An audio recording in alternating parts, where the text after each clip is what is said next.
વિદ્યાર્થી મિત્રો, તમે સાંભળ્યું હશે કે કાલે સાંજે અમદાવાદમાં કરા પડ્યા.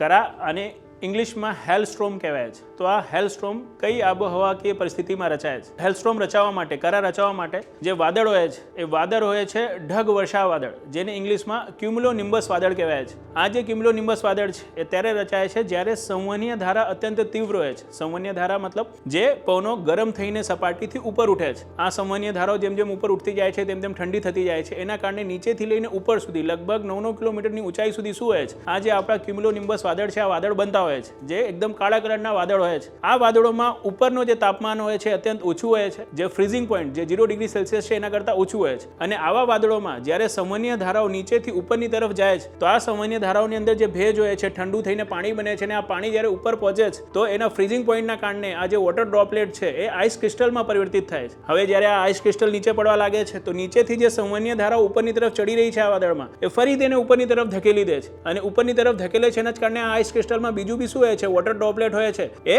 ચોટી જાય છે અને શું થઈ જાય છે, ફ્રીઝ થઈને એ મોટો આઈસ ક્રિસ્ટલ બનતો જાય છે. અને આ રીતે ધીમે ધીમે આ આઈસ ક્રિસ્ટલ બાર નીચેથી ઉપર ફેંકાવાના કારણે એ મોટો થતો જાય છે. અને જ્યારે એટલો મોટો થઈ જાય કે ગુરુત્વાકર્ષણ બળના કારણે નીચે પડી જાય ત્યારે શું થઈ જાય છે, આ કરાના સ્વરૂપમાં નીચે પડી જાય છે. તો વિદ્યાર્થી મિત્રો, આ જે કરા છે આ રીતે બને છે અને આ રીતે નીચે પડે છે. Thank you.